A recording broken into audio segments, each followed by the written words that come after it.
Halo, Assalamualaikum warahmatullahi wabarakatuh. Saya Intan Mauliana Imamah, khotimat tahun calon ulangi.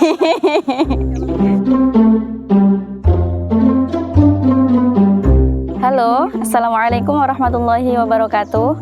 Saya Intan Mauliana Imamah, khotimat Qiraah Sab'ah tahun 2022. Kali ini saya akan menjawab beberapa pertanyaan dari netizen ya. Pertanyaan yang pertama dari @harta_tahta_sirlia. Kenapa Mbak Intan belajar Sab'ah? Karena saya mondok di Krapyak, jadi saya belajar Sab'ah. Itu alasan pertama. Karena begini, dulu saya masuk Krapyak itu niatnya nggak sampai ngaji Sab'ah, niatnya ya cuman hafalan saja. Tapi ternyata kasih kesempatan lagi, orang tua juga mendukung, akhirnya saya melanjutkan ngaji Qiraah Sab'ah. Selain itu, saya juga tertarik, pengen tahu gimana sih perbedaan-perbedaan di antara imam qiraat tuh, perbedaan cara baca lafaz-lafaz Al-Quran itu seperti apa. Dan juga menurut saya qiraat Sab'ah itu unik. Kita jadi tahu beberapa macam bacaan, nggak cuma hanya satu jenis macam bacaan saja. Kita jadi tahu ternyata surat Al-Fatihah ayat kesekian tuh bisa dibaca begini juga ternyata. Terus pertanyaan selanjutnya dari @latifah_fahfah. Pertanyaannya, apa yang harus disiapkan sebelum ngaji Sab'ah? Pertama, yang pasti niat. Kalau di Krapyak itu ya, kalau mau ngaji Sab'ah itu syaratnya harus khatam dulu bil hifzinya 30 juz, lalu bisa disimak juga 30 juz. Jadi nggak cuma khatam tok 30 juz tapi belum bisa disimak 30 juz. Harus bisa disimak 30 juz dulu, baru nanti sowan ke Romo Yai. Misalnya beliau mengizinkan, ya kita tinggal ngaji saja kayak gitu. Terus kalau sudah dapat izin, kalau di Krapyak kan ini ya, selanjutnya kita harus tahu dulu materi dalam Qiraah Sab'ah itu apa aja. Kita harus mengenal imam-imam yang 7 itu serta 2 perawinya. Masing-masing imam punya 2 perawi, itu harus kenal dulu nama-namanya paling tidak. Terus selanjutnya masuk ke dalam karakteristik bacaan imam-imam itu sendiri. Kan masing-masing imam tuh punya ciri khas tersendiri dalam jenis bacaannya. Kalau dulu saya ini pakai bukunya yang disusun sama Gus Mas Udi. Di situ dijelaskan gimana apa saja gitu. Dikasih tips-tips biar mudah untuk bisa sorogan Qiraat Sab'ah. Ya, intinya harus tahu dulu materi dalam Qiraah Sab'ah itu sendiri apa, harus tahu teori-teori itu sendiri, harus kenal dulu. Sebelum ngaji itu harus kenal dulu kayak gitu. Karena kan kalau di Krapyak kan pakainya kitab Faidul Barokat ya, sedangkan kitab itu murni bahasa Arab. Jadi mau nggak mau kita harus punya buku-buku yang lain untuk memberikan pemahaman, menjembatani pemahaman kita untuk memahami penjelasan yang ada di kitab Faidul Barokat itu. Terus yang pertanyaan selanjutnya dari @al-ayya. Menurut Mbak Intan, hal apa yang paling sulit selama ngaji Sab'ah? Apa ya? Susah gampang sih. Sulit mungkin waktu, karena kan nyambi kuliah juga, jadi kadang masih ngantri ngaji di dalam, tapi jamnya udah wayahe jam berangkat kuliah. Tapi nggak apa-apa, kadang saya memang maksudnya prioritasnya tetap ngaji, rela terlambat kuliah, intinya gitu.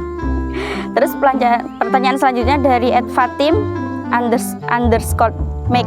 Pertanyaannya, apa rencana Mbak Intan setelah menghatamkan Qiraah Sab'ah? Apa ya? Enggak sih, paling saya cuma pengen ngasih yang terbaik ke orang tua, itu aja. Gimana orang tua mintanya setelah saya selesai dari Krapyak, saya nderek kayak gitu. Pertanyaan selanjutnya dari @yan.sepil. Kriteria pendamping hidup Mbak Intan dong. Jawab nggak ya? Nggak usah deh. Terus pertanyaan dari @tasyadiani. Tips lanyah dong Mbak, harus makan apa gitu? Tips lanyah itu nggak wajib kok, yang wajib itu deres. Yang penting deres aja udah. Saya juga masih proses. Selanjutnya dari @ahlulrebah. Mbak Intan sehari tidur berapa jam? Banyak banget, seringnya tidur. Terus pertanyaan selanjutnya dari Sundanesia. Gimana perasaan Mbak Intan pas khatam sab'ah? Seneng banget, terharu, bersyukur karena orang tua ngasih izin, memberikan kesempatan untuk saya ngaji sab'ah di Krapyak dan juga bisa ngaos sama Romo Yai, sama Pak Yai Masudi. Saya bersyukur banget karena Krapyak sendiri adalah surganya bagi para pencari ilmu. Pertanyaan selanjutnya dari Fauzan Latif 1901. Suaranya bening banget Mbak, duet yuk. Boleh. Selanjutnya dari Ed Khansa, bagaimana metode setoran qiraah sab'ah di Krapyak? Baiklah, tak jawab ya. Kalau di Krapyak itu setorannya kan pakai kitab Faidul Barokat karangan Mbah Yai Arwani. Setorannya itu individu, maksudnya sendiri-sendiri, maju sendiri-sendiri. Kalau masuk mulai juz 1 itu pertama kita harus praktek per perawi. Jadi mufrodat, istilahnya itu mufrodat. Mufrodat itu berarti membacanya hanya satu perawi. Kemudian masuk ke dalam jamak sughro. Jamak sughro itu juz 1 dibaca berdasarkan imam. Jadi satu imam, dua perawi, kayak gitu.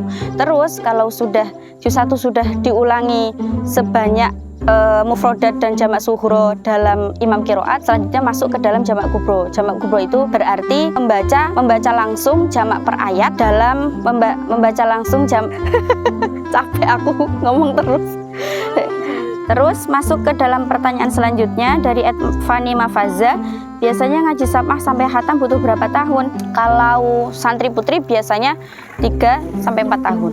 Terus sih, kayak iya 3-4 tahun. Pertanyaan selanjutnya dari Yusuf Mustafa. Tips biar nggak mager dong Mbak. Aku mageran banget nih, sama aku juga mageran. Terus lanjut Sobat Sambat. Mbak Intan kalau capek sambat nggak? Iya sambat. Terakhir nih dari Hujan Kenangan. Apa saja kenangan selama ngaji ke Mbah Yai Najib dan Gus Masudi yang paling berkesan menurut Mbak Intan? Apa ya?